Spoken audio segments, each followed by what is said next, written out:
न माधव सर्मो मासो न कृतेन युग समम, न च वेद समर शास्त्रम न तीरथ गंग्या समम। वैशाख के समान कोई मास नहीं है, सतयुग के समान कोई युग नहीं है, वेद के समान कोई शास्त्र नहीं है और गंगा जी के समान कोई तीर्थ नहीं है।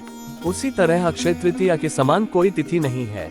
अक्षय तृतीया को हिंदू धर्म की मान्यताओं के अनुसार सबसे शुभ तिथि माना जाता है और इस दिन कोई भी शुभ कार्य बिना पंचांग देखे और बिना मुहूर्त निकाले किया जा सकता है। लेकिन क्या आप जानते हैं अक्षय तृतीया को इतना शुभ क्यों माना जाता है? इसको लेकर हिंदू धर्म में कई पौराणिक मान्यताएं चली आ रही हैं। कथाओं के अनुसार अक्षय तृतीया पर ही युधिष्ठिर को कृष्ण जी ने अक्षय पात्र दिया था। इस पात्र की यह विशेषता थी कि इसका भोजन कभी समाप्त नहीं होता था। इसी पात्र की सहायता से युधिष्ठिर अपने राज्य के भूखे और गरीब लोगों को भोजन उपलब्ध कराते थे। इसी दिन विष्णु अवतार भगवान परशुराम का जन्म हुआ था और इसी दिन सतयुग और त्रेतायुग की शुरुआत भी हुई थी। इसके साथ ही द्वापर युग का अंत और कलयुग की भी शुरुआत अक्षय तृतीया के दिन ही हुई थी। इस तिथि को भगवान श्री बद्रीनारायण के पट खुलते हैं। अक्षय तृतीया के पावन दिन ही वृंदावन में बिहारी जी के श्री चरणों के दर्शन होते हैं। साल में सिर्फ ही एक बार इस तिथि पर बिहारी जी के श्री चरणों के दर्शन होते हैं। ऐसा कहा जाता इसी दिन भगवान कुबेर को धन के देवता बनाया गया था। धार्मिक कथाओं के अनुसार इसी दिन भगवान कृष्ण और सुदामा का मिलन हुआ था और इसी दिन महाभारत के युद्ध का समापन भी हुआ था। धार्मिक मान्यताओं के अनुसार अक्षय तृतीया के पावन दिन ही मां गंगा का धरती पर आगमन हुआ था। इस पावन दिन पितर संबंधित कार्य करना शुभ रहता है। इस दिन पिंडदान करने से पितरों को मोक्ष की प्राप्ति होती है। इस तिथि का महत्व समझाते हुए माता पार्वती कहती है कि कोई भी स्त्री जो किसी भी तरह का सुख चाहती है उसे यह व्रत करते हुए नमक का पूरी तरह से त्याग करना चाहिए। स्वयं मैं भी यही व्रत करके मैं भगवान शिव के साथ आनंदित रहती हूँ।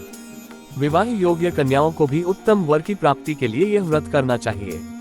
जिनको संतान नहीं हो रही हो वे स्त्रियां भी इस व्रत करके संतान सुख प्राप्त कर सकती हैं। प्रजापति दक्ष की पुत्री रोहिणी इसी व्रत के कारण अपने पति चंद्र की सबसे प्रिय रानी रही। स्वर्ग के राजा इंद्र की पत्नी देवी इंद्राणी इसी व्रत के पुण्य प्रताप से जयंत नामक पुत्र की मां बनी। देवी अरुंधति ने यही व्रत करके अपने पति महर्षि वशिष्ठ के साथ आकाश में सबसे ऊपर का स्थान प्राप्त किया। अक्षय तृतीया को मनाने के पीछे ऐसी ही कई कहानियां हैं। हिंदू धर्म में मुहूर्त का खास महत्व है। कहते हैं कि अगर कोई भी काम सही मुहूर्त पर हो तो वह हमेशा सफल होता है। शादी हर किसी के जीवन का अहम पड़ाव होता है। इसी कारण शादी के लिए हर छोटी से छोटी बात का ध्यान रखा जाता है। शादी के लिए सबसे जरूरी होता है मुहूर्त। इसलिए जिन युवक युवती का लग्न का मुहूर्त पूरे साल भर नहीं निकल पाता है वे अक्षय तृतीया के दिन बिना पंचांग और मुहूर्त देखे विवाह कर सकते हैं। माना जाता है कि इस दिन जो लोग विवाह करते हैं उन्हें किसी भी तरह के संकट का सामना नहीं करना पड़ता है। विवाह जीवन हमेशा खुशियों से भरा रहता है। जिन लोगों की कुंडली में मांगलिक दोष होता है उनकी शादी में काफी अड़चनें आती हैं, जिसके कारण ऐसे लोगों की शादी जल्दी नहीं हो पाती है। ऐसा माना जाता है कि इस दिन मांगलिक दोष का प्रभाव कम हो जाता है।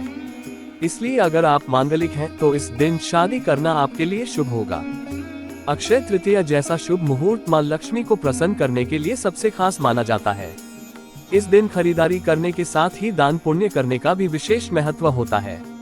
इस दिन जरूरतमंद लोगों की मदद करना, उन्हें जरूरत की वस्तुएं दान में देने से आपको अक्षय पुण्य की प्राप्ति होती है और मां लक्ष्मी आपसे प्रसन्न होती हैं।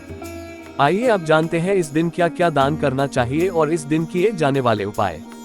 अक्षय तृतीया के दिन मां लक्ष्मी के साथ भगवान विष्णु की भी पूजा करनी चाहिए।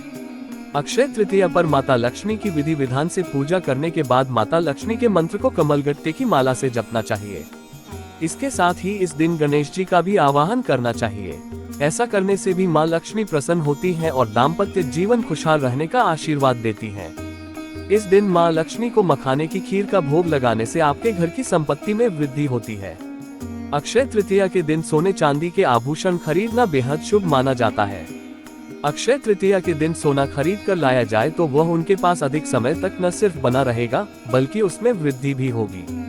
अगर आप अपने घर में बरकत चाहते हैं तो इस दिन सोना चांदी के साथ माता लक्ष्मी की चरण पादुका भी अवश्य खरीदें। ऐसा करने से घर में हमेशा धन की बरकत होगी। अक्षय तृतीया पर जौ खरीदना और दान करना बहुत ही शुभ माना जाता है। मान्यता है कि जौ दान करना स्वर्ण दान करने के समान पुण्यदायी माना गया है। अक्षय तृतीया पर स्वर्ण खरीदने के साथ साथ जौ भी जरूर खरीदें। ऐसा करने से आपके धन संपत्ति में वृद्धि होगी। अक्षय तृतीया के दिन जल से भरे कलश का दान करना सबसे शुभ माना जाता है। सबसे पहले एक कलश लें और उसमें साफ जल भरकर उसमें थोड़ा सा गंगाजल मिलाकर उसे किसी गरीब जरूरतमंद को दे दें। मान्यता है कि ऐसा करने से सभी पुण्य के समान तीर्थ की प्राप्ति होती है। यदि बहुत परिश्रम और प्रयास के बाद भी आपके जीवन में रुपए पैसों की किल्लत बनी रहती है तो आपको अक्षय तृतीया के दिन अपने घर में श्रीयंत्र को स्थापित करके उसकी विधि विधान से पूजा और माता लक्ष्मी के मंत्रों का जप करना चाहिए। माता लक्ष्मी की कृपा आप पर हमेशा बनी रहे, इसके लिए आपको अक्षय तृतीया के बाद भी प्रतिदिन श्रीयंत्र की पूजा को जारी रखना चाहिए। इस दिन पितरों का तर्पण करने और पिंडदान करने से बेहद शुभ फलों की प्राप्ति होती है और अक्षय फल की प्राप्ति होती है। ऐसा करने से आपके पूर्वज आपसे प्रसन्न होते हैं और सदैव सुखी रहने का आशीर्वाद प्रदान करते हैं। यदि आपके घर में काफी समय से आर्थिक तंगी चल रही है तो आपको अक्षय तृतीया पर इन वस्तुओं का दान करना चाहिए। इनमें शक्कर, जल, अनाज, गन्ना, दही, सत्तू, फल, सुराही, हाथ से बने पंखे वस्त्र आदि का दान करना विशेष फल प्रदान करने वाला माना गया है। कहते हैं कि जो लोग अक्षय तृतीया पर इन चीजों का दान करते हैं उनके घर मां लक्ष्मी स्वयं पधारती है और आर्थिक तंगी दूर करती है। इस दिन लोग श्रद्धा से गंगा स्नान भी करते हैं और भगवत पूजन करते हैं ताकि जीवन के कष्टों से मुक्ति पा सके। इस दिन आप श्रीमद् भागवत गीता के 18वें अध्याय का पाठ भी कर सकते हैं। हिंदू मान्यता के अनुसार शंख को माता लक्ष्मी का भाई माना गया है क्योंकि उसका भी प्राकट्य माता लक्ष्मी के साथ समुद्र मंथन के दौरान हुआ था। मान्यता है कि जिस घर में शंख रहता है और उसकी प्रतिदिन पूजा होती है उस घर में माता लक्ष्मी का हमेशा वास बना रहता है।